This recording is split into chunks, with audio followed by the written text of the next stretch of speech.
Check.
Nick!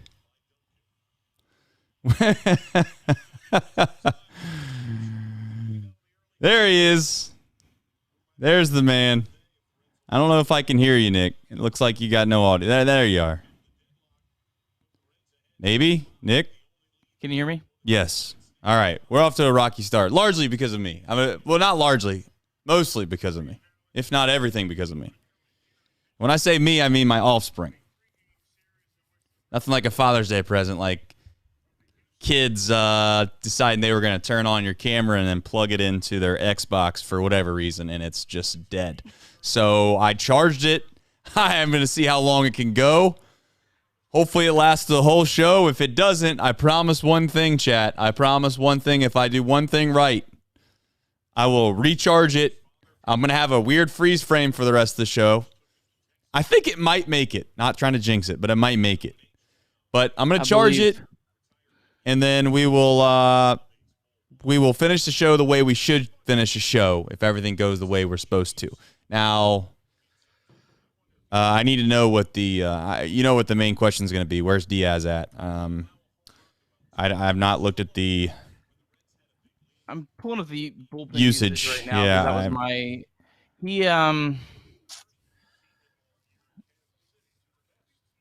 he didn't pitch yesterday. 16, 10, 13. So I don't know. I wonder if there's something barking with him. I mean, he didn't look as sharp the last couple outings. Kind of felt like maybe there could be some fatigue or something. Is that fair? Yeah, it's definitely.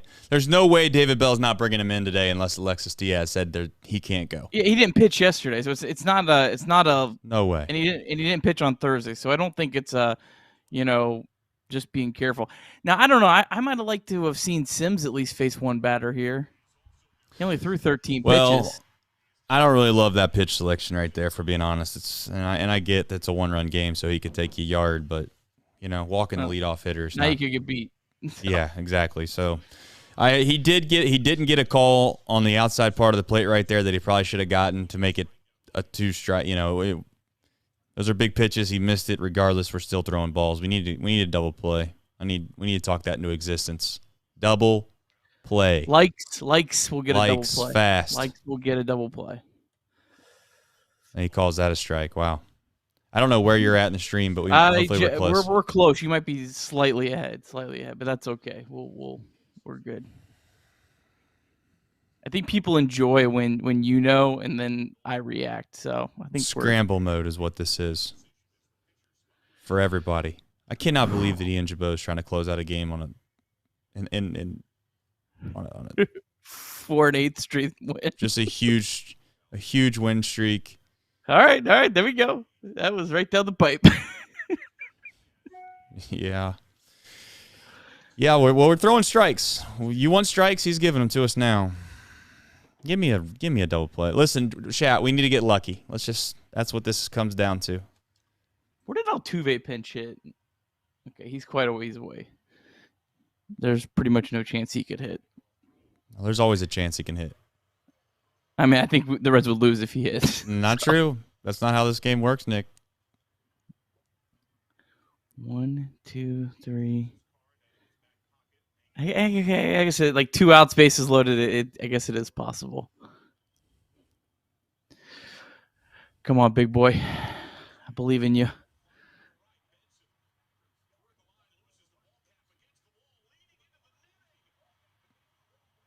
Oh my God, Will Benson.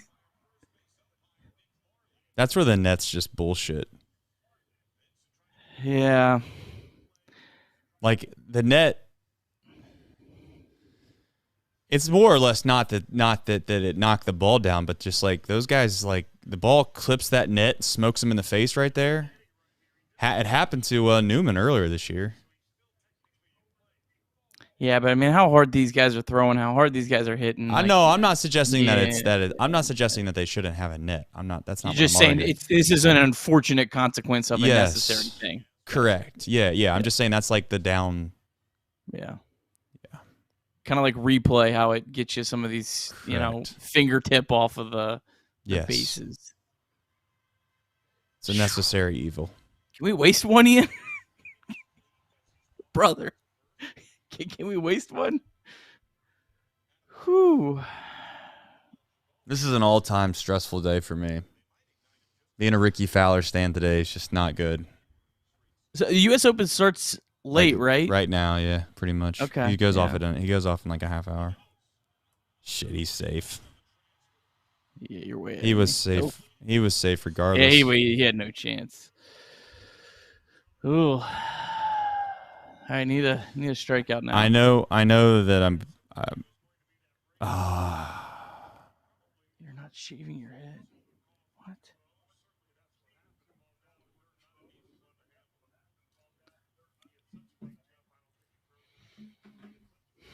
we need a strikeout here in the worst way. Strikeout. Thank you. Oh man, that's a big out.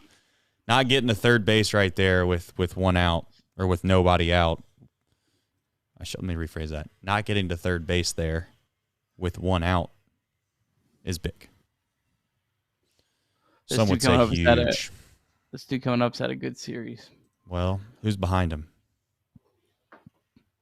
Chaz McCormick also had a pretty good series. I'm looking for a double play ball. We're not giving in here. We're not giving in. Or we're throwing sliders right down the middle. Throw them out. Oh my God, we caught a break right there. He just about tripped. Fell. Now we get the double play.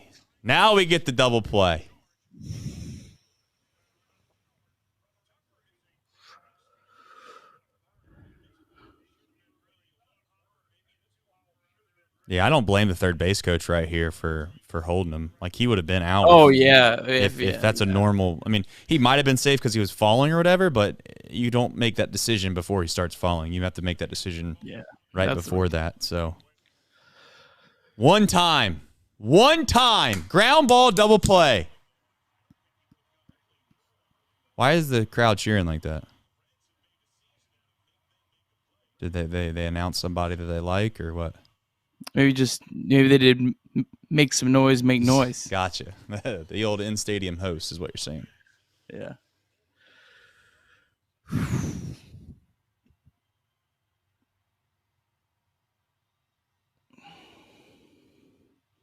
Can we throw a ball?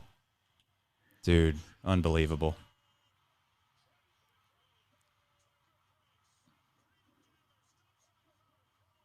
Like, you can't throw middle pitches over and over again. Like, throw throw a ball. Throw a ball. I know you walked the leadoff hitter, but now you got to be a little greedy here. Now, listen, we weren't supposed to win this game. I'm trying to relax. We weren't supposed to win this game. This was just highway robbery.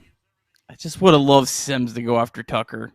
You know, their best hitter left in the lineup. Only threw 13 pitches. Man. Oh, listen, you can say whatever you want. When it doesn't work out, we're going to kill him. David Bell's going to get crushed for not bringing in Diaz regardless.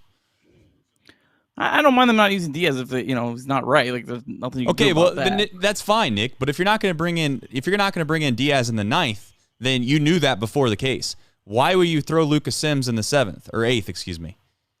No, I meant that he pitched in the 8th. He did. Why yes. not bring him out for the first batter in the 9th? That's fine. They're maybe their best hitter in the whole team. Okay, but what I'm trying to explain and say is, if you're going to do that, why wouldn't you have possibly saved Sims for the 9th to try to save the game?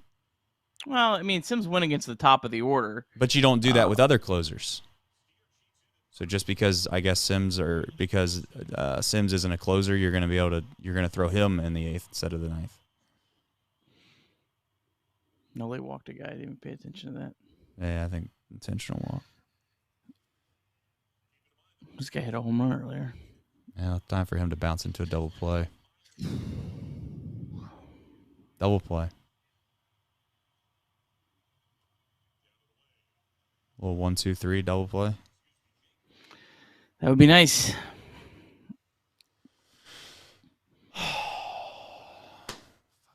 Battled back. They battled back, man.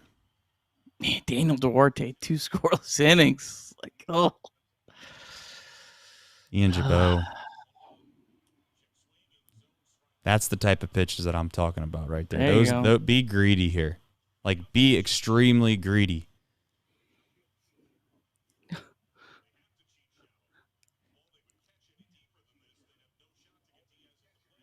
Yeah, we need a double play, John. Yeah, Altuve's on deck.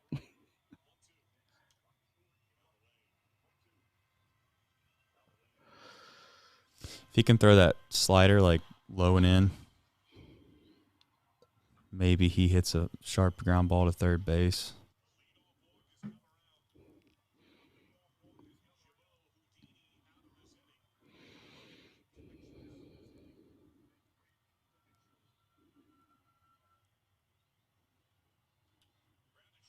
Come on. Do it one time, India. Do it one time. Boom! Let's go!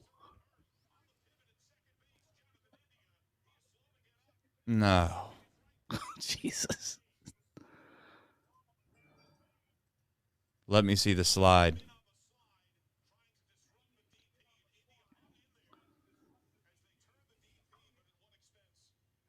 I want to see the slide now.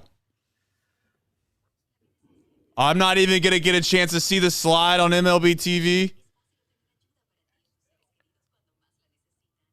Are you getting to see the slide? I'm still live. Yeah, MLB TV must have cut. They just cut. But they still haven't showed a replay. They're just showing India. Call Hope. Think I want to see a Call Hope commercial right now? Yeah, they didn't. I want to see a replay. I want to know if he's hurt or if he's not hurt. My camera, by the way, probably going to stand no chance. Yeah, free baseball. Here, I'll rewind here and let you know if I can see anything. I mean, it's going to be hard to see on like the right. They're gonna shot, probably, but I'll let you know. I'll see if we can. This was a long. Scott asks in the chat, what if Diaz comes out for the 10th?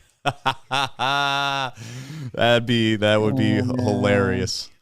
Like that actually would be laugh out loud funny. You can't admit to that. Then you need to take a chill pill. Like that is actually good humor. That is funny. I couldn't see much, but it didn't look like a dirty slide at all. Just looked like kind of one of those unfortunate things where they just, Is India pulling a Mahomes? I don't know. All right, where are we at in the order here?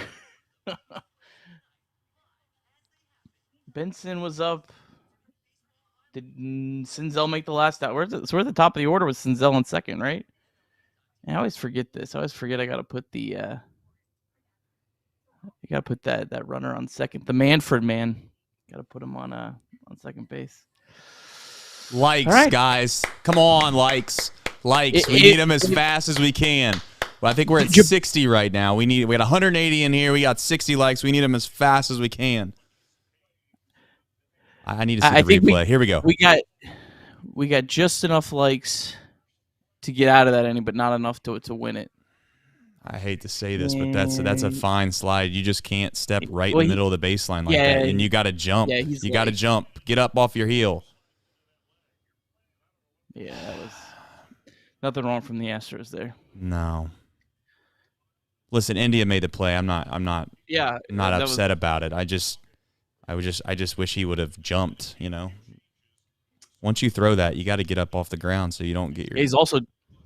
God, is he going to try to play hero ball here and hit? He's also due up third. That's what I'm saying. Yeah. OJ is saying we need 2 here. Thank you for the super chat, OJ. $2 for 2 runs. I like it. Oh, man. Seth Martinez.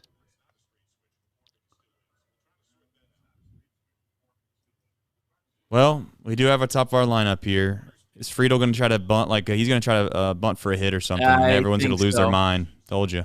Yeah. Kind of love it if he can really draw him in here and then slap one. What do they call that, Nick? You know? Butcher boy. Hell yeah, Nick. I knew you had that in you. Come on, Friedel.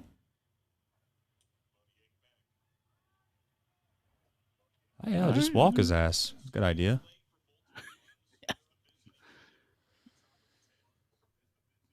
Yash, go Reds from London. Yeah, because I didn't even see that. What is that? What do they call that? Put that in the chat, Yash. What do they call that currency? What a bunt. Throw it away. Throw it away. Throw it away. Yes! Friedel. Let's go! God bless America. What?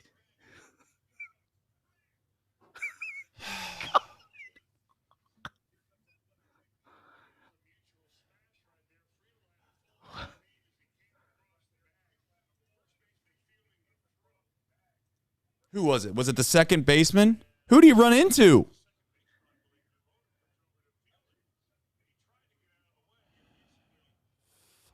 Yeah, dude, like that ball's way over your head. You don't jump in front of the runner.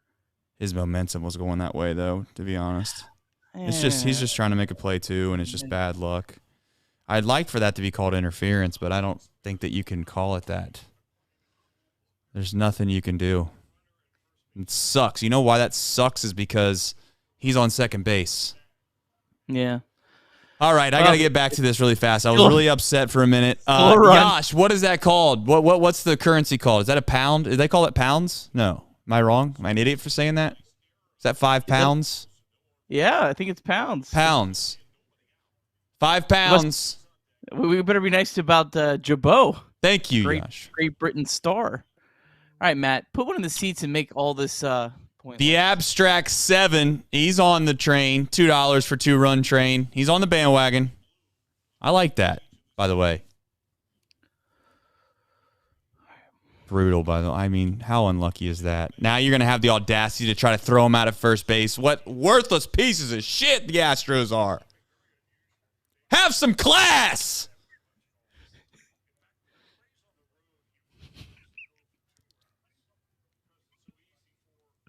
Come on. Bush League down there in Houston. Come on, Matty.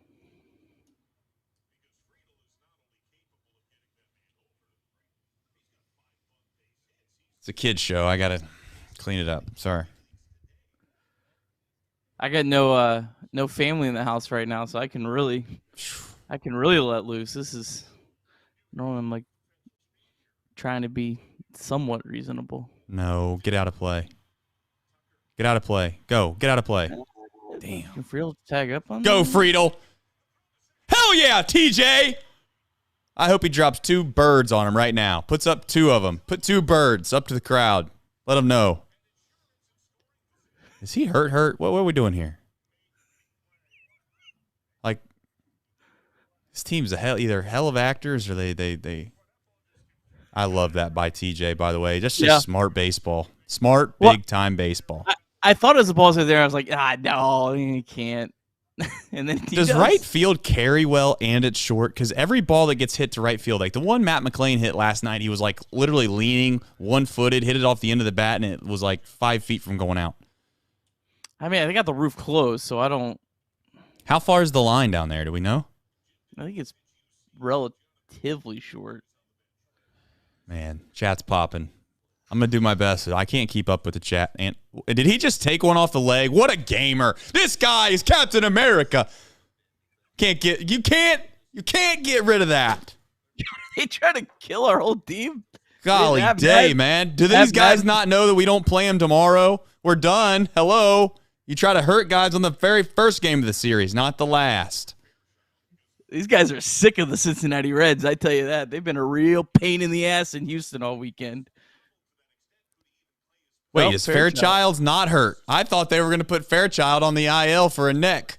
I think he can run. It's just his back. He just can't slide. Now, my whole take on what they were going to do with Joey Votto just went right out the window.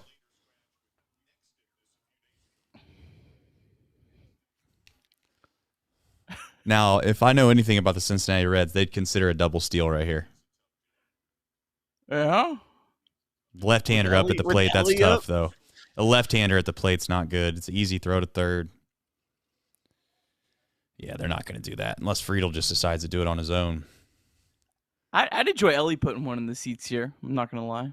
I would enjoy that. Come on. Oh. I'd really like Ellie to be a little more aggressive, if we're being honest.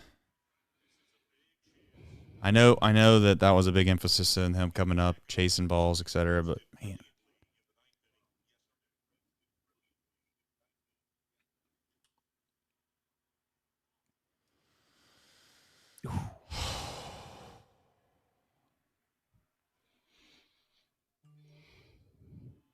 these notifications on my phone have just got to go. I put on Do Not Disturb when we go live. And then I forget to turn it back on. And then that's a take. That's a hell of a take. Yeah, let's listen to those low IQ baseball fans in Houston boo.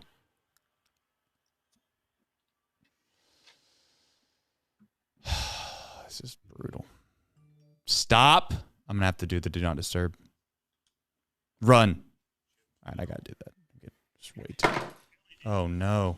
Jonathan India just went down hard.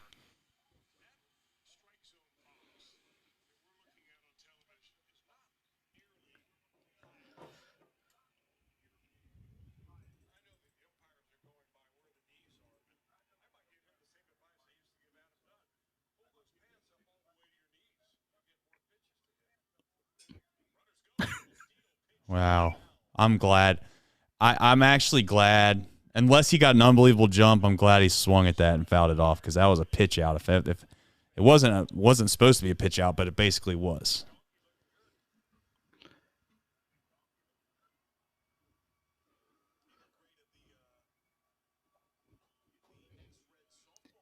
make some noise, make noise. Man, we need it, Nick. We need a big hit out of somebody here. Make some noise, make noise. Good at bat. Yeah, I mean, they got Altuve and then the top of the order, so that's you definitely would love to at least get one more. Who Buck? Is it Buck in the 10th? I need De La Cruz to I got to pull up the usage. One time. Come on, Ellie.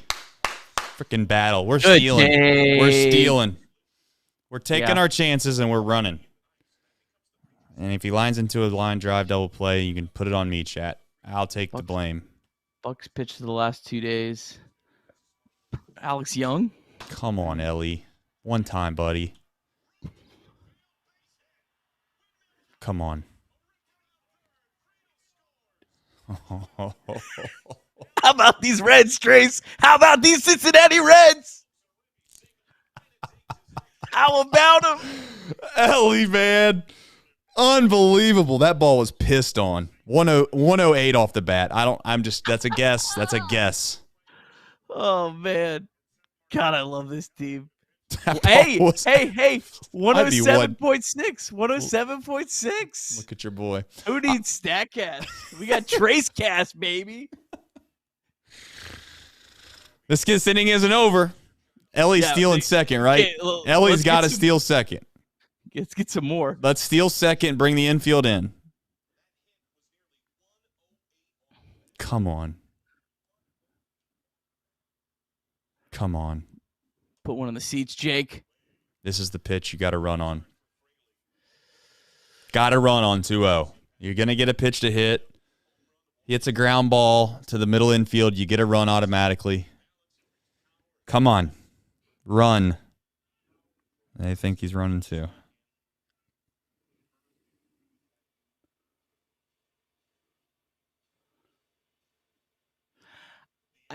Come on, Jake.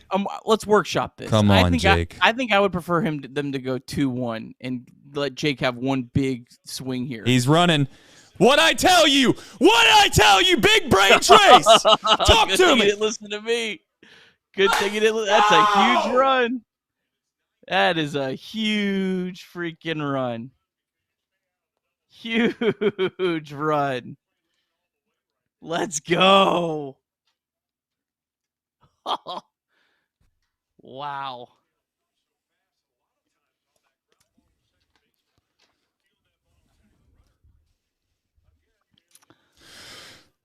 Listen, this inning's not over. Yeah. Let's go. This inning's not over. Let's get another one. All right. Who we going to? Legumina? It's Legumina, Cruz, or Young. I'm going. Who they're going to. That's probably the choices. Go. Okay. Whatever. All right. Good inning. Good inning. Good inning. Let's go. 3 outs. 3 outs. Good inning. Let's go out there and throw strikes. I don't like Cruz because I think there's times where he just can't throw strikes. Legumina, I think, has the best stuff out of all of them. Oh, who do they say? Who's coming in? I don't know. Chat. Who's coming in? Chat. Hopefully someone's paying better. Come Young. Alex Young. All right. Yeah, I think that's the best choice, even with some of the. He's the one that I would say you could argue would have the most experience, or like he's the kind of guy that's grounded enough to be able to try to get us through. OJ Broncos asking for shaved heads for 10 wins. I don't know if I can do that. I don't know if I can pull that off. That's what I didn't see OJ say that earlier because my wife texted me, "You are not shaving your head," and I was like, "What the hell is she talking about?" I have no idea, and it was OJ. So OJ, the bosses said no. Sorry, I'll do a lot of stupid stuff, but my wife tolerates a lot, man. I'm not pushing that. I would look awful with a shaved head. I think Trace. I think you could probably pull it off. No, I can't. I would look like a doofus, man. Can't. Even more so than normal. My battery is going to go out, by the way. There's no doubt about it. I mean, it's been holding on. It's trying. I can see the battery light already on. Kids, man. I'm gonna have to prepare myself for what my freeze frame looks like.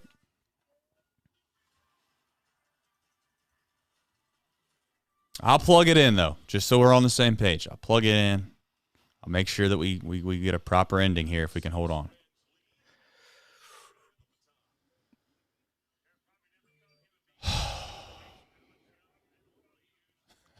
Dylan said Sadak says he'll shave. I thought that was funny. Yeah, I like humor. Got humor in the chat. I'd bring it up. I like Dylan. Dylan's the kind of guy that he only pops in for bangers. Like, he's not just in here commenting. When Dylan comes in, it's something of real substance. So shout out Dylan. Come on, Alex.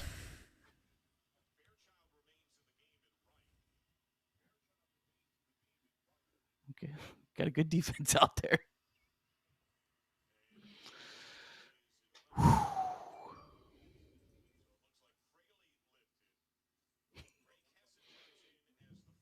No, there will be a dunk, Alex. I'm just letting you know.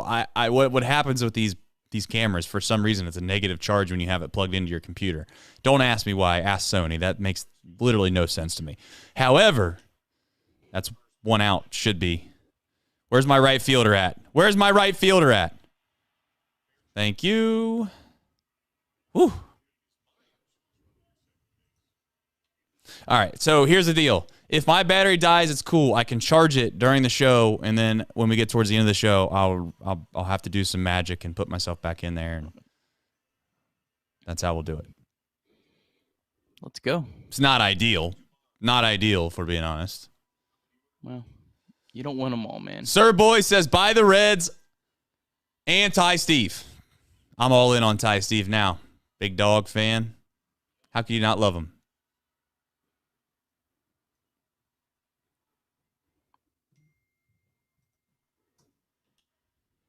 That should be an out. Make a play, Matt. That dude's a stud. You know how easy he makes this game looks? He goes from shortstop, makes all the plays. He goes to second base, makes all the plays. This guy, you don't get guys like this. Everybody thinks we hit the lottery with Ellie De La Cruz, and we did.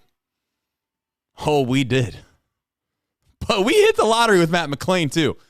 And maybe Spencer Steer. This team is just good.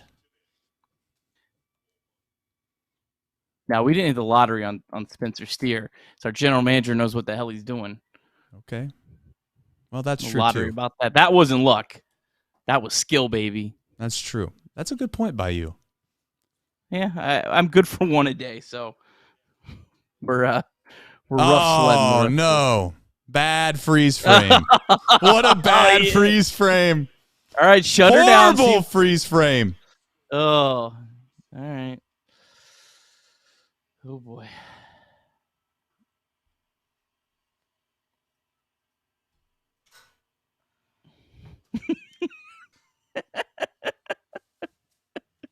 Just gonna stare at that bad boy. Oh, man. Oh, not Tucker.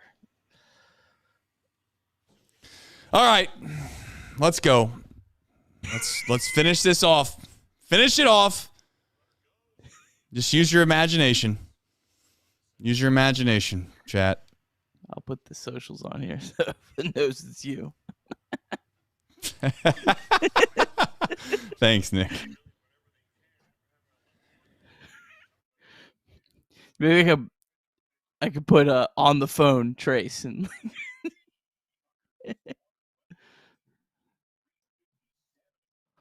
phone.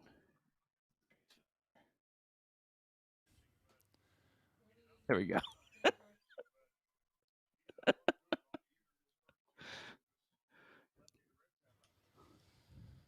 All right.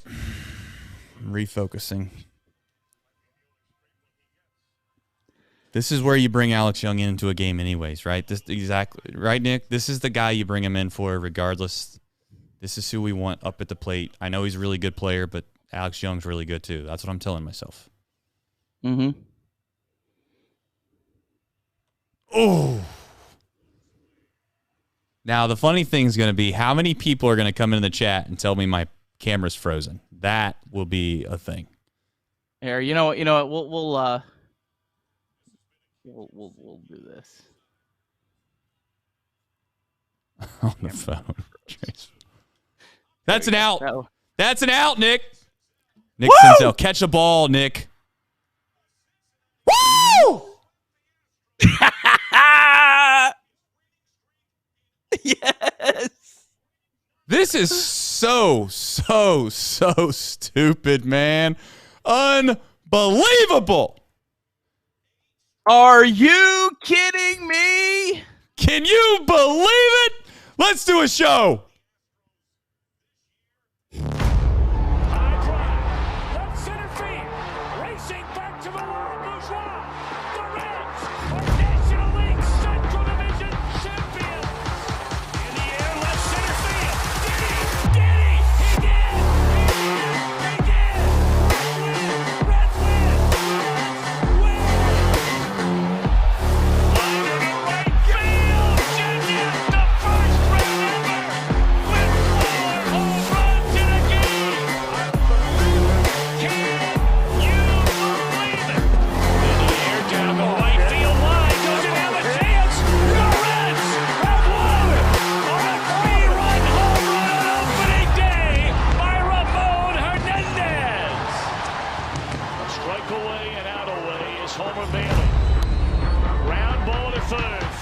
Leather gloves, throw to first, and Homer failing for the second time in his major league career has tossed the no-hitter.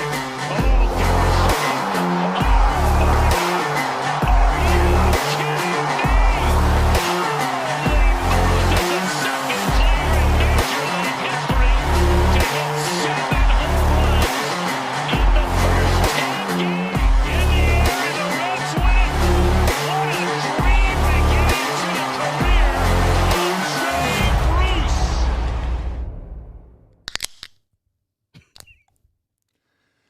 I'm well aware my camera's frozen. I really do appreciate the humor that came out of Christopher Hopper in the super chat. I think your camera froze. That is obviously clearly the joke of the day. My camera is froze thanks to my children. What a beautiful gift they've given me on Father's Day, Nick. However, you know who gave me one just slightly better? The Cincinnati effing Reds. Kids show, 9-7. They beat the Houston Astros. And I don't know if you know this, Nick, but they swept the Astros. And I also don't know if you know this, but I think it's the first time the Astros have been swept all year. That is accurate. I don't know what else to say, Nick. I know you're going to have a hard time going off of mannerisms and being able to see when I'm done talking, but I'm just going to give the floor to you right now. Before we do the box score recap, you're just, I guess we'll do the same thing we always do. Maybe it's I don't want to call it a superstitious thing, but it might just be a superstitious thing for me. Your overall thoughts on the game before we get to the box score recap. And thank you, everybody, for tuning in. This is going to be one hell of a show. I can promise you that. Trace, it's just starting to feel like this is the Cincinnati Reds year. I don't know how else to say it. I mean, like, just night after night, just the way this team fights back, the way this team picks each other up. Man, this has been as fun as you can possibly have watching a baseball team for, I don't know, the last six whenever Matt McClain came up. Really, since then, it's just been an unbelievably fun team to watch, and I can't wait to watch them again tomorrow. Like, I can't believe we got to wait another 26 hours at this point. This is just incredible. No, this is unbelievable. Chat, I'm going to have you do me a favor. I can't keep letting people know that my camera is frozen. I know many people are just jumping in here wondering if I know that. You're just going to have to let them know every time they comment. I can't keep letting people know. I will get my camera working. I promise you in just a little bit. I want to make sure that it doesn't die again. We will do the end of the show the way it's meant to be done. Okay? I promise you that. I know that many of you probably only care about the dunk, and that is a joke. I know maybe the vast majority of you could care less about it, but that's the joke that I'm going to stick with. Let's do this, Nick. I'm in a position at this point to start to believe to myself, and maybe I'm tricking myself, maybe I'm fooling myself, but I do mean this. I think this is just, as you just said, who they are. They might just be better than what everyone suspected they were, because truth be told, Nick, you didn't know who half these guys, and I say no, I mean, like, you didn't get a chance to see half these guys play meaningful baseball for quite some time. You go through this lineup, Nick, and the vast majority of them, I don't even want to say that they weren't even on the major league roster last year in regards to playing games. Like, they weren't playing meaningful baseball games. TJ Friedel, yes, he was up here, but he didn't play for extended periods of time, right? Matt McClain certainly wasn't. Ellie De La Cruz certainly wasn't. Spencer Steer wasn't. I'm sure there's more off the top of my head. Andrew Abbott wasn't. I guess Fraley was. Benson wasn't. I don't know if I already said him. And Stuart Fairchild really wasn't. Am I missing anybody? I don't think so. Half the bullpen. Hell, half the bullpen. I'm just like dying laughing from our guy Drew Garrison, who's always a loyal listener of Chatterbox Reds, just tweeted out, "Shouldn't Dusty Baker wish David Bell a happy Father's Day?" that might be that's up there for top tweets of the year. Shout out to you, Drew. That is big league. How mad was Reds Twitter? How mad was our fan base? Absolutely steaming at David Bell for not bringing out Diaz. And for all we know, Diaz could have cut his arm off right before the game. I mean, we have no clue what his availability was. And when I get it, Joel, I will do a fireball at the end of the show. I promise. I'll do a fireball just for you. Thank you for the super chat. Nick, I don't know if you have it in you. The box score recap's going to be a effing novel. I don't think you should probably even start with like the first 5 innings of the game. Let's just skip to the 9th and 10th. I'm kidding, of course. Do your best, Nick. With my frozen face, I'm going to try my best to maybe get a little bit of a box score up here for you. But this thing's, I'm assuming it's going to be a novel. What's your overall thoughts on this? All right, let's shout out Andrew, Super Chat, America's team. Let's go. Going to the game tomorrow and can't wait. Andrew, that's a great point. You know what? Yeah, go to join the game. Andrew at Great America Ballpark. This team is playing incredible baseball. Go support them. Show these guys that Cincinnati loves them. Get there with Andrew. Andrew, you're a leader of men. All right, box score recap. Houston Astros got 2 runs in the first off 4 hits against Luke Weaver. But on the top of the second, Reds got a run back as Jake Fraley hit a 390-foot home run in his first at-bat back off the injured list. Fraley even missed some time this year, up to 8 home runs on the season. Bottom of the second, Luke Weaver gave up a solo home run, making it 3-1. In the top of the third, Will Benson walked, stole a base. Kevin Newman ripped a single, and then TJ Friedl singled him home. That cut it the lead to 3-2. Bottom of the fourth, Alex Bregman ripped the ball to right field. This feels like 4 hours ago. Will Benson dove for the ball and missed. That was going to allow Bregman to reach third base easily, but then the cutoff man India just completely airmailed a throw into the netting. It happens. It happens, Chad. It happens. You play baseball long enough, that can happen to you. Yeah, so a Little League home run. That made it 4-2 Houston. Houston got another run. Reds were down 5-2. And it honestly, at this point, just feel like, all right, well, great weekend. Played well, just not the Reds' day. Luke Weaver, pretty ugly line today. 5 innings pitched, 10 hits, 5 earned runs, 2 walks, only 1 strikeout, 1 home run. But at the top of the 6th, Matt McClain singled. Ellie had a hustle single, an absolutely incredible hustle single, where he beat Jose Abreu to the first base bag, diving head first. Jake Fraley singled. Ellie went first to third, but then Fraley tried to take second base behind him, was thrown out. But as this team has done all year long, they pick each other up. Spencer Steer picked everyone up with a 3-run, 409-foot home run. Tie ball game at 5. Steer has 10 home runs on the season. Who did the Reds go to after tying the ball game? They went to Daniel freaking Duarte, and our guy threw 2 scoreless innings. And then in the top of the 8th inning, Jonathan India hit a 390-foot home run. That put the Reds up 6-5. India, home run number 10 on the season. Lucas Sims pitched a perfect 8th inning, struck out 2.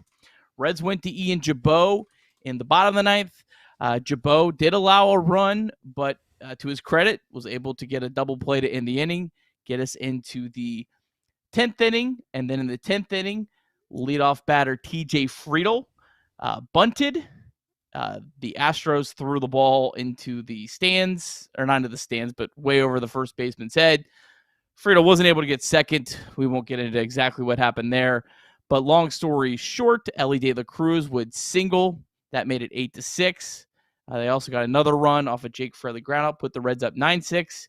Houston got the Manfred man in the bottom of the 10th, but that wasn't nearly enough. Cincinnati Reds win 9-7. Reds' 23rd comeback win of the year. Reds now have an 8-game winning streak, their longest since 2012. That was a pretty good year for the Reds. Since starting the season 1-9 on the roads, the Reds are 19-8 since. The Reds are 30-20 since April 24th. The Brewers, they did sweep the Pirates. So the Reds are still a half game back, but the Reds now have a much more comfortable 1.5 game lead ahead of the Pirates for second place in the National League Central Division. Unbelievable. Unbelievable. This team was dead more often than not. Like, that's the crazy thing. Like, they could have easily packed it in. They could have said, you know what, this is getaway day in Houston. This is a damn good baseball team. It's the World Series champions, and we're out here. We've already won 2. Kind of is what it is. Let's just get on with it. Let's get back home. It's been a long road trip. No, that's not what they did. I mean, they decided, you know what, the hell with it. We're just going to keep grinding out at bats, and that's why this team can make these comebacks. And you got to give Luke Weaver some credit. The only way you get these comebacks is what, Nick? How do you get comebacks in this game? You fight back. Well, come on.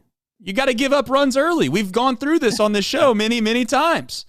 I know many of you think I'm a Luke Weaver stan. I'm not. We'll get into him in a minute. But all in Christ, Jesus Christ, Lord and Savior, thank you for another super chat of $2. Here we go. This is America's team. Maybe. I don't really know if it is or isn't. I could care less, to be honest with you. I know one thing. It's Cincinnati's team. And for the longest time, Cincinnati itself, living in this area, it was tough being a Reds fan. Everybody wanted to dunk on the Reds. Well. Things have changed. And you know what? I welcome everybody back. I'm glad to see you. I'm here for it. Nick, I know that sometimes it's difficult to try to be like the guy that's always optimistic, and then all of a sudden when you're 100% right, and you've been right? You've been yelling about Nick Krall and the fact he's been doing a great job for not just this year, but in years past. And now all of a sudden you look like somebody that might have been right all along. And there's many people that probably had crushed this franchise. Come back. Go to the games. Go to the ballparks. I'm not a gatekeeper. I know Nick's talked about this before. He's not a gatekeeper. We want the place sold out. Regardless. Who cares about the ownership thing? It's more about the players at this point. Nick, did I misspeak there, or what's your thoughts on that? No, I mean, how many teams in our life that have been more fun than this team? You're really not going to go out and see this team this year? I don't know. I would. I'm dying to get down to Cincinnati. I got 2 trips coming up. If I could be there tomorrow night, I'd be there tomorrow night. But this team is just, they're so fun to watch. They play with just such incredible energy and passion, and play their tails off every night. Go out and support them. They deserve it. This city deserves it. We deserve it. Let's all appreciate each other together. Let's appreciate Ellie. Let's Ellie appreciate us. Let's all have a good time, man. I don't know how long this season's going to ride out, what we'll end up at, but I know right now this team is damn fun to watch every night. They are. They play a fun brand of baseball. We'll get into that in a minute. I think that the comeback Reds, we'll stay on this topic for just a second. One thing that this team does do, like I just said, they grind out at bats. They also run the bases with reckless abandon, and sometimes it gets us in trouble. Sometimes it's the reason as to why we stay out of big plays or big innings in regards to it, or I should say a team being able to end a big inning, a la stealing second base there with De La Cruz that we really didn't have a chance to talk about at great length. Fraley rolls over a ground ball. It would have ended the inning. Instead, we stole second. We cheat. We steal a run. And next thing you know, that makes a difference. Earlier in the game, I put out a tweet. I know that many were thinking it. I thought Fraley made a little bit of a base running error. The more I thought about it, Nick, to be frank with you, I don't hate that from Fraley. And I've said this all along, and I know that you've heard me say it, and I don't want to keep beating a dead horse, but we can't get excited and appreciate the way this team runs the bases and then kill them anytime they make a mistake. You can't have it both ways. And I'd prefer them to be on the aggressive side, the way they've been all year long, and have a Fraley situation every so often than it be the alternative. And the only thing I would say that was brought to my attention, 2 things. And I'm going to give these guys a shout out because when people on Twitter actually have very insightful things to say, I want to bring their names up. One of them was the fact that Fraley, more times than not, is going to be safe at second base just based off the way in which the throw happened. Nick, most of the time, the third baseman doesn't just give up on a first and third play like that. He's going to try to make a tag. And if he tries to make a tag and tag Ellie, then he's safe at second base, right? So that's number one. Number 2 is the idea that just because Steer, I guess, hit the home run right after that happened, doesn't automatically mean if Fraley was actually, if Fraley would have stayed at first base, that would have happened. I'm looking for it off the top of my head, and I apologize that I'm not there yet. But Bart Posey brought up the fact that it could have been a good thing, though, because Dusty probably goes and he gets Blanco, and it's his first and third with 1 out. He left him in instead, hoping he could get Steer for the final out, and a homer then came after. That's possible. Dusty could have gone out and pulled the starter, and that would have changed things. But that's not what happened. So I guess all those hypotheticals don't always work in sports. Or he pulled Blanco, I should say. Yeah, and I would add to that, how many times over this past week have we seen the Reds' opponent on defense make some boneheaded plays because of the Reds' aggressive base running? So I think that Fraley just that we're always going to take that extra base. I think that also kind of plays into the heads of the defenders, where you have to always be on your toes. And to Alex Bregman's credit in that play, he was on his toes, and made a really good play to get Jake Fraley too. And not knowing the situation, knowing, hey, I have no chance of getting Ellie De La Cruz out here. I'm just going to be ready to fire and throw and keeping his head up and all those kind of things. But I do think always taking that extra base, that the cumulative effect of that it can have on the defense is also valuable as well. No doubt. Anthony, thanks for the super chat. The red hot American summer begins now. This thing is. I like that.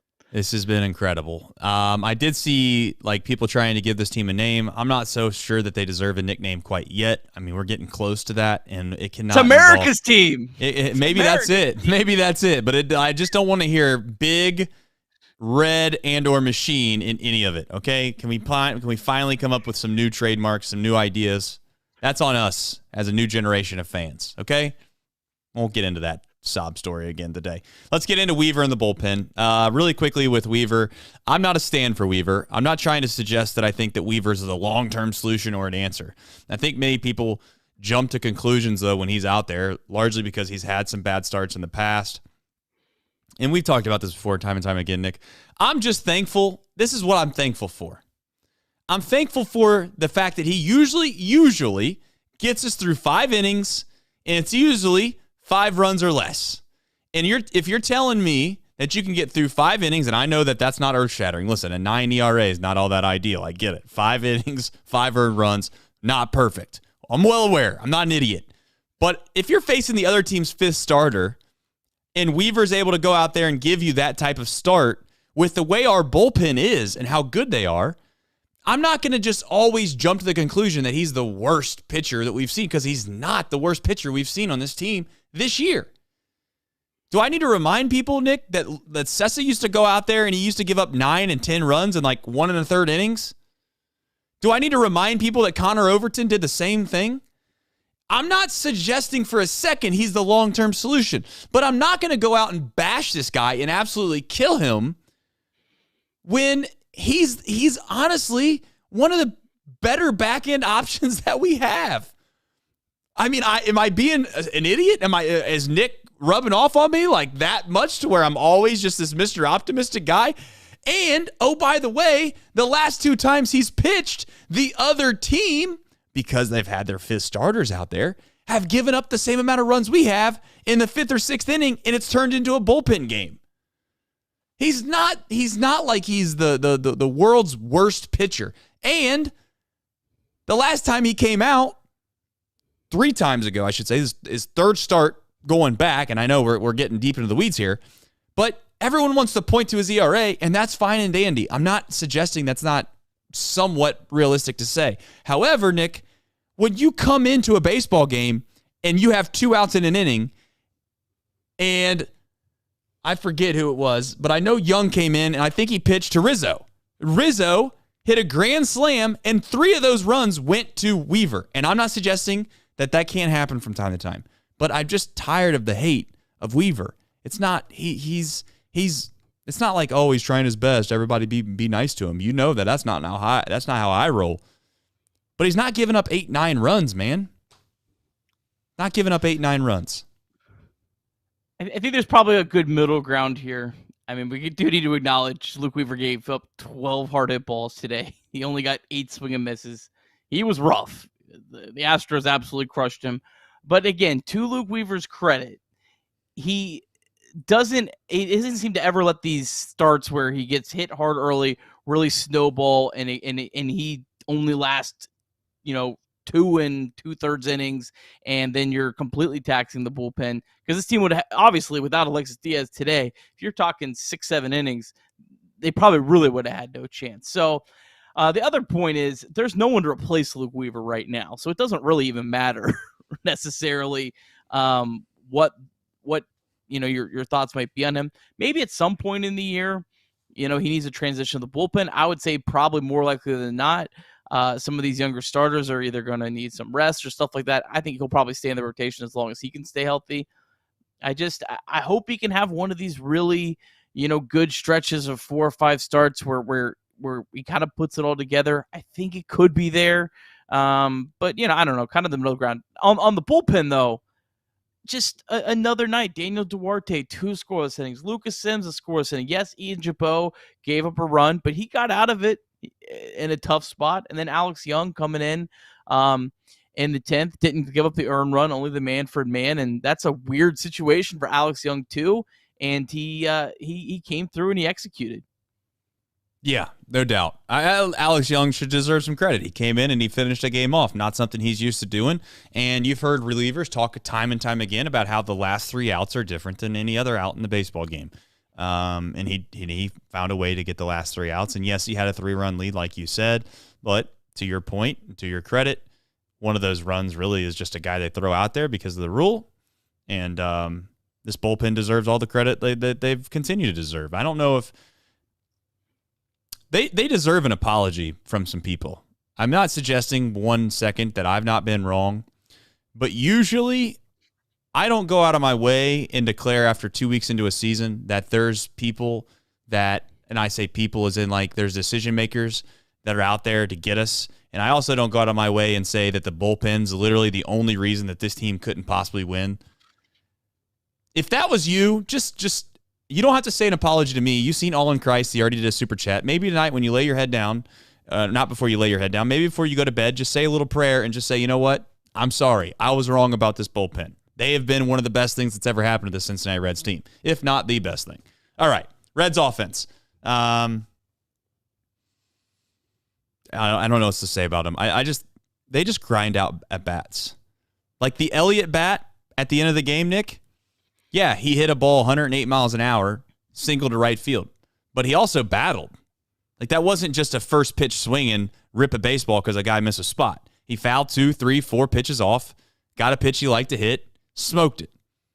Friedel battled, gets on base. Friedel also laid down a perfect bunt. You talked about the fact that earlier, those things just go unnoticed. You know what else goes unnoticed a little bit, Nick?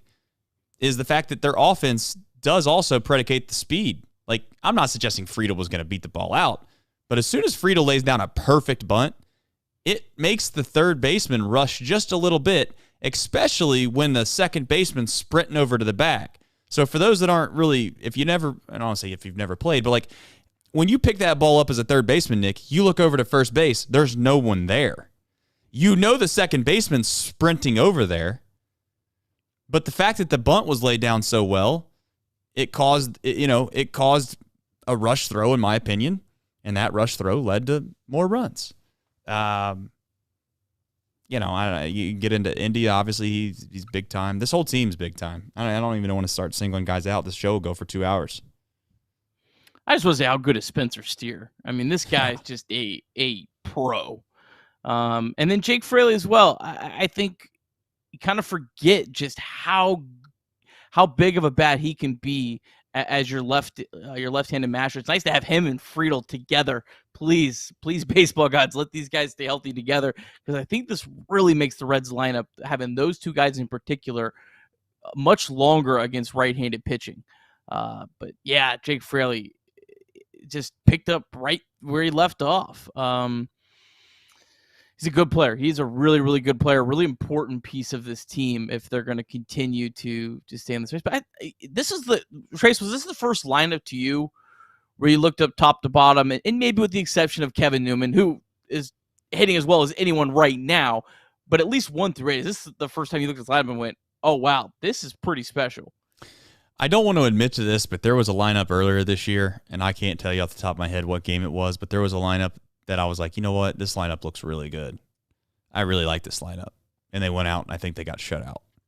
So usually how it works. Yeah. Everybody in this lineup brings something to the table. The only thing that is different in this lineup, Nick, is Stevenson catches. That makes the lineup a lot longer. It just makes a big difference, right? And that's the thing that I kind of keep hearkening back to with this team is we got to find a way to get that man some more games behind the plate. And I understand the idea before the year, Nick, was to try to make sure that he doesn't catch a ton of games. But can we be honest? If we're in the trust tree here, I think that was before we knew all the guys that we had. I think that kind of opinion or that type of mindset was made with the identity that Tyler Stevenson was going to be one of the best hitters and best players on this team. If we're in a trust tree, I don't think that's the case anymore. And that's a positive thing. That's not a negative thing towards Tyler. I think Tyler is still maybe the same guy. I just think there's that many other guys in this lineup and this team now that you're like, you know what? It doesn't all have to be like, you don't have to rely on Tyler to be the guy that you were hoping that he would end up being. You know, granted, defensively, being a defensive catcher matters, and you can't just throw him behind the plate, even if he's going to be the worst catcher in the league defensively. However, we're to the point where we got guys, we know this, we've talked about it every show, we got guys that we need to find ways to get up to the big leagues, and we have a roster crunching situation. The one way to make this a lot easier, Nick, is Tyler Stevenson catching. He's got to find a way to catch a little bit more. What about this? Think back to 2021. Tyler Stevenson in that year played in a total of 132 games, right? Yep. He only started 65 at catcher, 17 at first base, and he still appeared in that many games. What if you that was pre-DH, what if you kind of use Stevenson more in that same role where you're going to use him as maybe not even as a pinch hitter, maybe as a pinch hitter for like a guy like a Jake Fraley if it was against a lefty. Maybe that would be a good spot for him. But maybe the days that Stevenson doesn't catch or doesn't start, you could pinch it for Luke Maile. And then you could bring Tyler Stevenson in. And you could kind of, you know what I mean, kind of not overuse him at catcher, but also still kind of maybe maximize his value that way. That could maybe be a creative way to kind of hedge a little bit on both of those sides. Let's do a big league segue right here because let's jump into Votto returning and stay on this topic because I think that this goes hand in hand. The reason I say this goes hand in hand largely is because this 3 catcher situation that we have.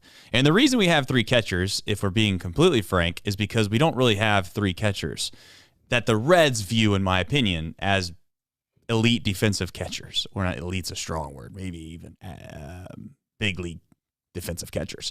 And that's because Stevenson, in their mind, I don't think was going to, play that many games behind the plate for the reason that they laid out before the year started. They were going to try to keep him healthy.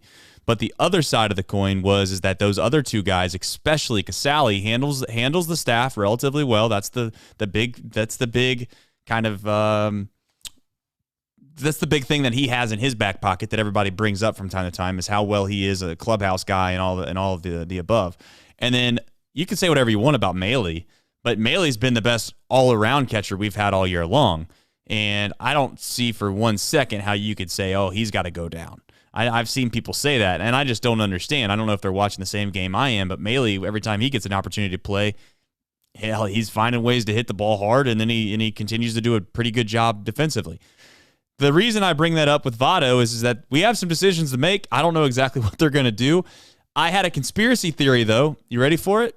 I thought for a second the way that they were going to kick the can down the road with this Votto thing is the same way they've kicked this damn can down the road for other roster management situations, and that's somebody's got to go on the IL. And the IL was going to be, in my opinion, was going to be like Fairchild was going to go on the 10-day IL because of his neck. And next thing you know, they're going to find a way to figure this whole thing out, in the next, 10 days. And that's not what happened today. So, I mean, Fairchild came in and maybe you could say, well, he's still hurt. He still needs to go on the IL, but it doesn't seem that way or appear that way when you come into a baseball game. So I don't know what your thoughts are on what they're going to do, but they've not really had to make a hard decision yet when it comes to roster management because outside of Barrero, that's really the only time they've ever optioned anybody to make a really hard decision. Yes or no? Yeah, I think Barrero at the end wasn't really a very hard decision. No, it wasn't hard at all. Yeah, I think it probably is Fairchild, unless there's a trade the next 24 hours. Either Fairchild's going on the IL or he's going to get optioned. Does it need to be the next 24 hours, though, Nick? Because as you brought up, they don't really face a right-handed pitcher until Wednesday.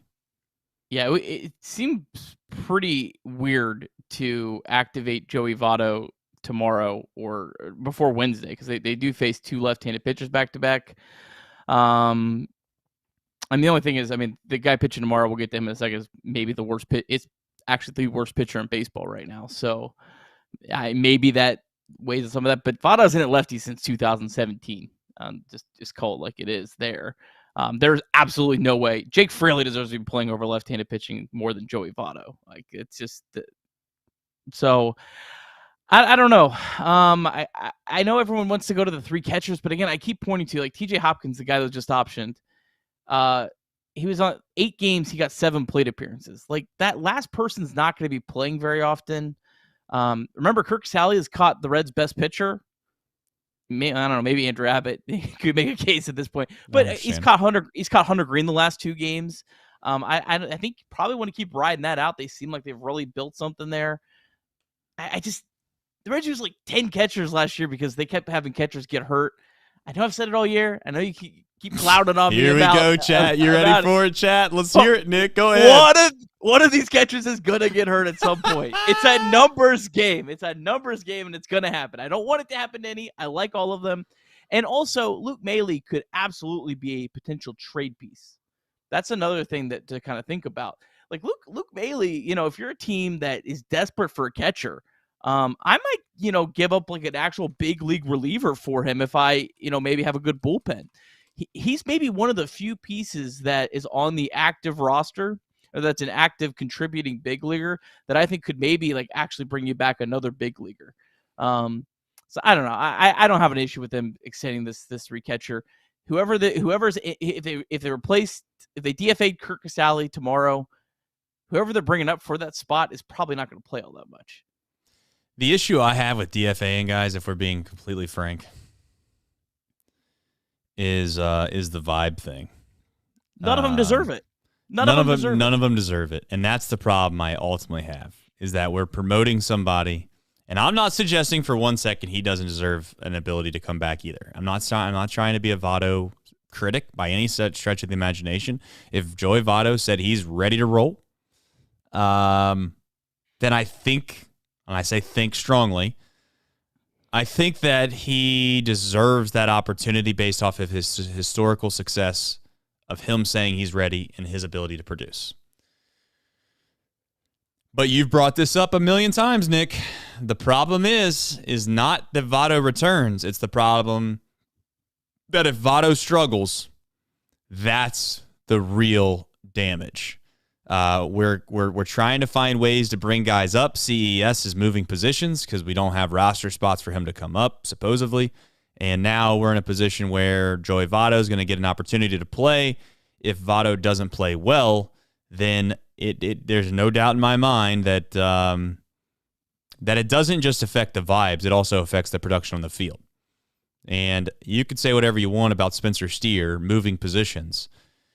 I'm not suggesting you're playing with fire or anything like that. I'm not going to try to over-dramatize the fact that Spencer Steer playing left field could hinder what he's doing. But listen, man, I really don't want to touch guys that are playing unbelievably well. I like to keep them comfortable. Spencer Steer went from third base. He went to first base. He looks really comfortable at first base. He's played pretty damn good defensively, at least with my eyeballs. I don't have metrics to prove that. But he's also playing incredibly well behind the, not behind the plate, but excuse me, when he's inside the box. He's a hell of a hitter, man. And some people will say, well, that shouldn't matter. Those two things don't go hand in hand. I think they go hand in hand. I think sometimes when you have to move positions, it can affect you mentally at the plate. That's where I don't believe and I don't love the idea of moving Spencer. Now, I say all that. Joey Votto could come up here and go 17 for 20, get on base, 25 for his next 30. This team keeps rolling. Spencer Steer keeps rolling in left field, and then all of a sudden we're all back here in the chat laughing it up. I don't know. But Nick, you can't at least somewhat admit when you're at least on a 7, 8, I don't even know. How many games of this now, Nick? I should know. 8? 8. That's stupid. 8 games. How dumb is that? I don't think it's the right time to bring him up in the 8th game winning streak. I really don't. I hate to say that, but I don't. Nick Senzel's the guy for me that I would option. But that's just me personally, and I have nothing against Nick Senzel. And in fact, if you can move Nick Senzel right now with Meyer, I think that's and I don't know what their value is, but at some point, getting anything in return, Nick, is better than just optioning people because you don't have enough spots. Yeah, and we should also mention that there's no guarantee that Votto's actually back tomorrow. It may not be until Wednesday. Louisville finished their series, and then they travel to Charlotte tomorrow. So obviously it makes no sense to have him go down to Charlotte. He could be just joining the team. I think it makes sense to have him join on Wednesday. That also buys you 2 more days. But we'll see kind of what they do there. And also, I wouldn't put it past Nick Krall to make a trade in the next 48 hours. I know there's not a whole lot of trades that happen this early before the trade deadline, but it's possible. You know, there have been some, and when you're kind of in a position where from the Reds, and if you're looking to deal a guy like Kevin Newman or Nick Senzel, you're not expecting a giant return. So it's not necessarily a situation like with Luis Castillo last year at the trade deadline, where you have to wait till almost the last minute because you have to absolutely maximize that return. You could maybe make a move now with maybe a slightly lesser return, or maybe something that, you know, maybe where it's kind of on the fence. I don't know if we get more or not. So that could also happen. It'll be an interesting 24, 48, or 72, whenever they decide to activate Votto, how the Reds will handle the situation. I do got one more thing, Trace, whenever you want me to get to it. Well, do it. All right, how about this? People have talked about how difficult the schedule is for the Reds, and it's very difficult coming up after the Rockies. It is a very difficult schedule. The Reds are 17-18 now against teams above 500, and the Reds are 6-0 against the Texas Rangers, who are 43-27, and the Houston Astros, who are 39-33. So maybe we should give this team a little bit of credit that they might be able to play with the big dogs a little bit better than what's thought. Not taken away. We got a very difficult schedule. Right. That Braves series, that Orioles series, that Padres series, those are some tough games. But right. And they also bought themselves a little bit of cushion with the way they played this weekend. Yeah, that's I had said, and someone brought it up in the chat. Hude brought it up in the chat. I was thankful for this team to win 1 game this series. And I know that maybe I'm being a little too pessimistic at times, but I was like, you know what? Let's just not get swept. Let's keep this thing like a positive, winning road trip. Get back home, take care of the Rockies, and we'll keep it moving. We need to at least admit a little bit, Nick. There has been some times where we've caught good fortune with the starting pitching layouts for some of these top end teams. And I'm not suggesting I'm not suggesting for 1 second, Nick, we don't deserve the praise. We don't deserve the idea that we're beating these teams, because we are. You know, we're playing our guys and they're playing theirs. But we've missed some guys, Nick. Like, we can't not just gloss over that. Yeah, I mean, and the Astros, not only did they their top 2 starters, Reds missed them, but their Hunter Brown, who is maybe a guy that will be a Rookie of the Year finalist. They actually, today was a scheduled day to start, and they pushed it back to give him some rest. So yeah, the Reds definitely got some fortune, but baseball happens. I remember last year, early in the year, when the Reds had 80,000 left-handed bats, and they were facing left-handed starter after left-handed starter after left-handed starter. So some of these baseball things somehow work themselves out. We're just getting it a year later for the Reds, I guess. Yeah. No, and I mean, listen, we didn't miss Kershaw, as Doug points out in the chat. Well, you seen what happened when we didn't miss Kershaw. And Kershaw's not even the same guy he used to be either, to be fair. There was another comment I wanted to address really quickly on this Votto situation. Chris said, Trace, let's slow down about Votto. I'm losing him in the chat. I'm just going to paraphrase here. But he said something about slowing down. Here it is. golly day, man. I tell you what, this show's a lot harder to do when there's 300 people in here, and I'm happy for it, but it's hard to find these. It says, okay, Trace, slow down. Let's talk about Votto struggling once it happens. Again, like we said yesterday, when has Votto ever hurt the Reds? I am not suggesting that Joey Votto is going to struggle. However, I've said this time and time again, we're not just going to be pushovers on this show. We're going to at least draw out reasonable conclusions, which is Joey Votto struggled in AAA, and he's coming off of a major surgery at the age of whatever he is now, 40 years old. It's not unfathomable to see Joey Votto possibly come up and struggle at the big league level. Nick has said, and to Nick's credit, I think it's a very wise one, it would be really wise of the Reds to try to put Joey Votto in the best position to be successful as they possibly humanly can, and that is to sit him against left-handed pitching for the foreseeable future until we are at a point where maybe he gets so hot where you're just like, you throw the hell to the handbasket and you say, hell with it, let's throw him out there. But this isn't like he's been crushing left-handed pitching even recent years to where you could say, hey, I feel confident with Joey Votto in there regardless. I'm just bringing up the fact that it is reasonable to suspect that Votto might struggle. We will see what happens. And I am going to try to get my camera operating for the end of this show right here. Nick, I know you want to maybe add on to that, and then on top of that, get us into some Reds MILB. Yeah, I mean, Joey Votto is a first-ballot Hall of Famer. Let's make sure we point that out.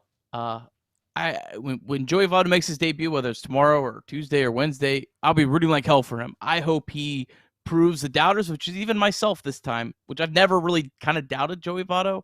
I hope he proves us wrong. What Joey Votto did in 2021 at 37 years old is one of the most remarkable seasons in the history of the Cincinnati Reds. There's so few players that at that age produce that well. But we also can't ignore the facts here. Last year, he had a 92 weighted runs created plus. In AAA, he's at a 75 weighted runs created plus. Last year, he was -9 outs above average at first base. These are all facts. So while I hope that he's able to have this renaissance, and I'm not counting him out, I also think it's fair to talk about what if that does happen, because this is a show that we do every single day. And quite frankly, sometimes we need things to talk about when the Reds aren't winning 8 games in a row. And it's been a topic. And I think there's also been plenty of people in the chat that have also kind of been curious about that. So it's not that we're discounting Joey Votto or rooting against him or thinking it's also. I don't think it's impossible that he comes up and has an incredible run. I don't think that's impossible, but I don't know. I don't really know what's going to happen, to be honest. I think that's more than fair. All right, Reds MILB. We ready to do it? I believe we are. All right. Louisville Bats, they lost 12-5 to St. Paul.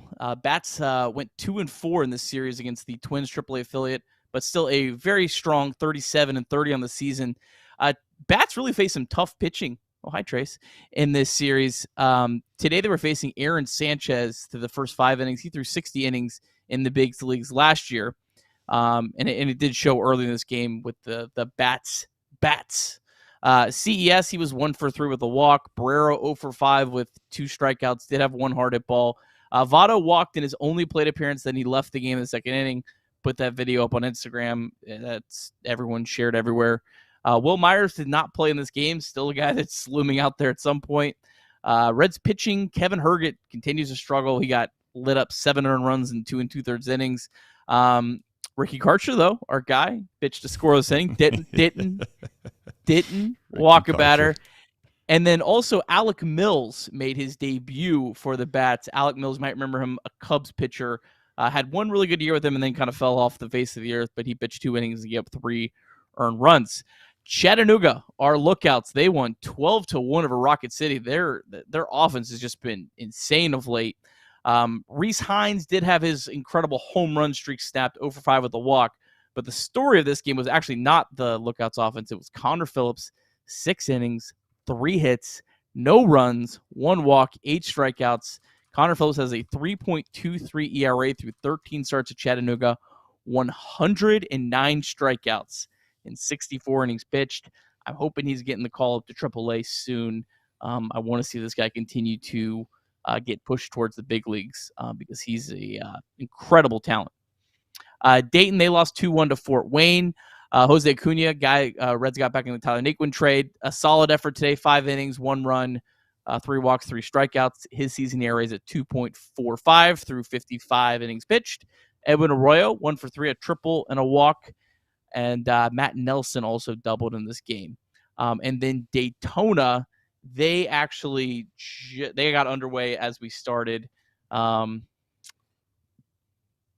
it's going slow here. They are tied 1-1 in the 4th.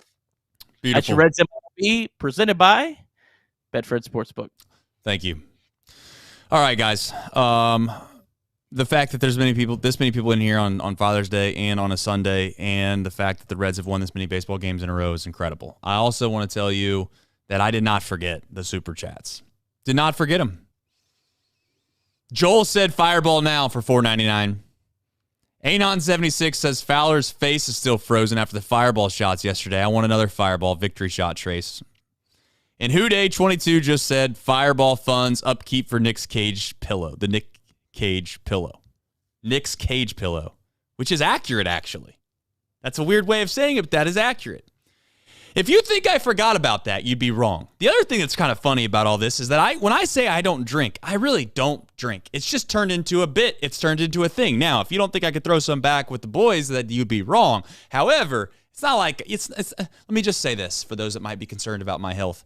I'm okay. I don't have a problem. The Reds win, though. I do have I don't have a funds issue. I do have to go to the market, speed market, or whatever you want to call it.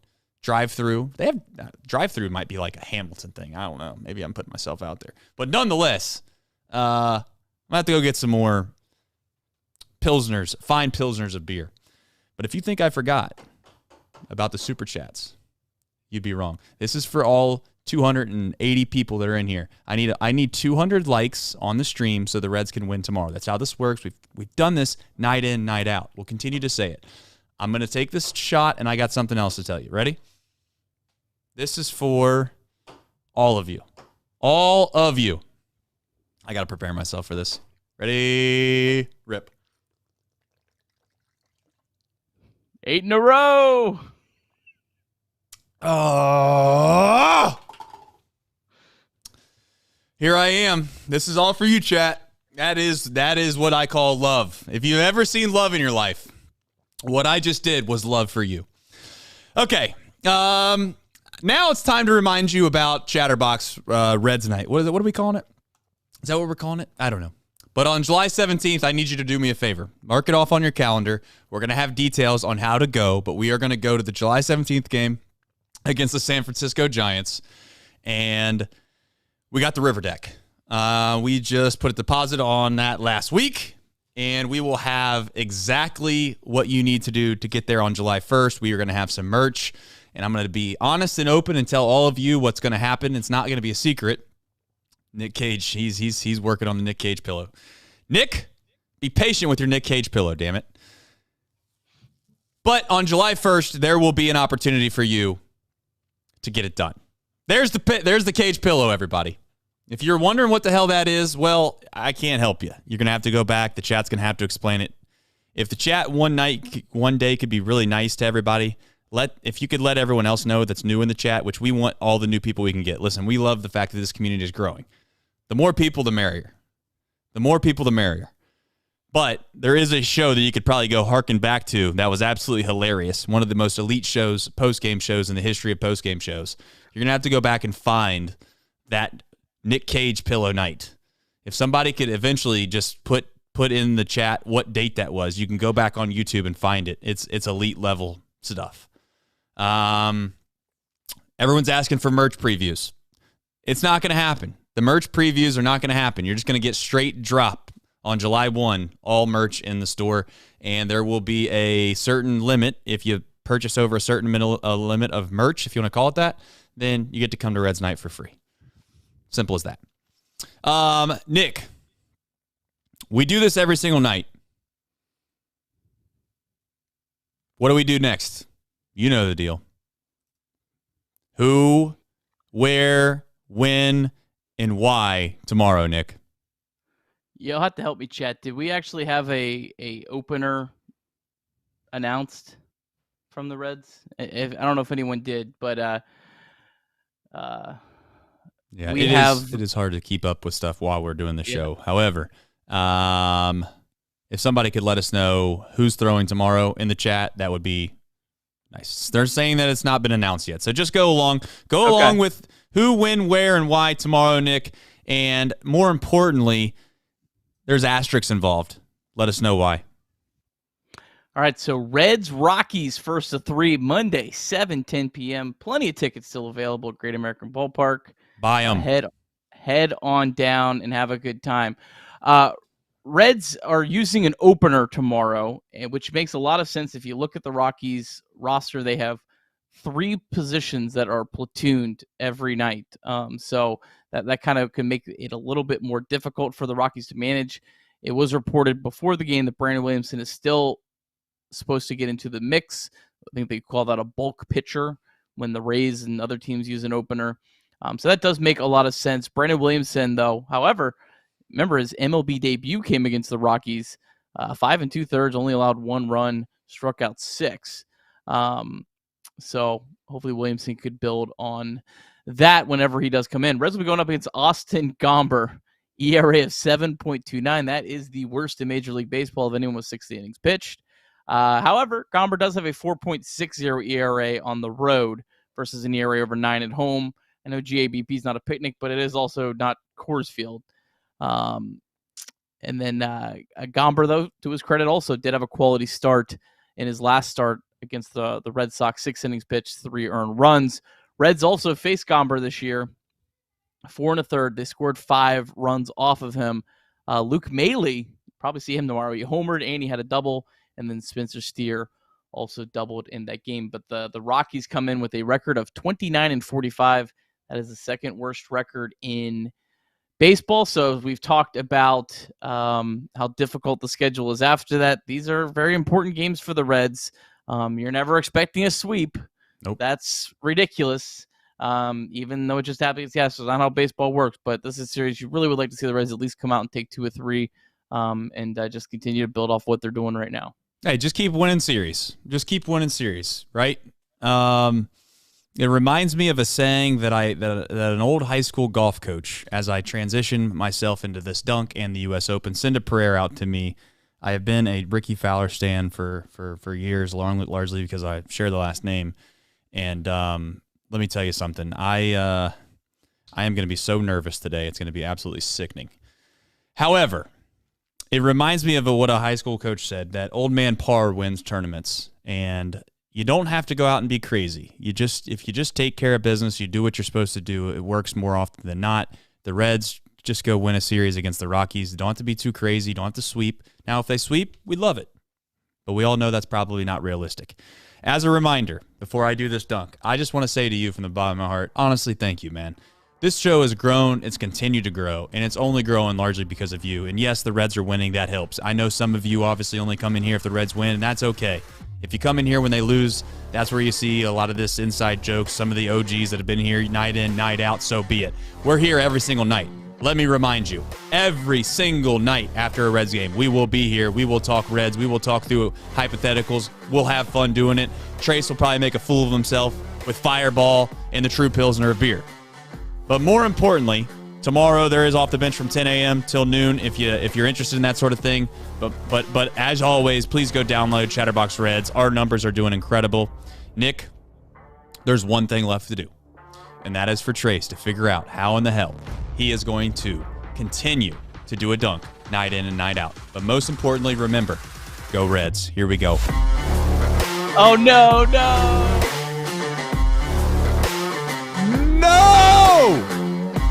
You turn it off and back on. You thought I was gone. I'm not, baby.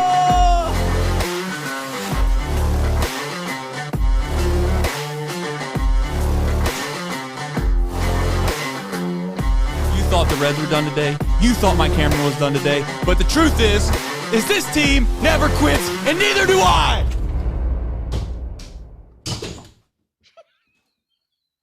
See you tomorrow, everybody. Go Reds.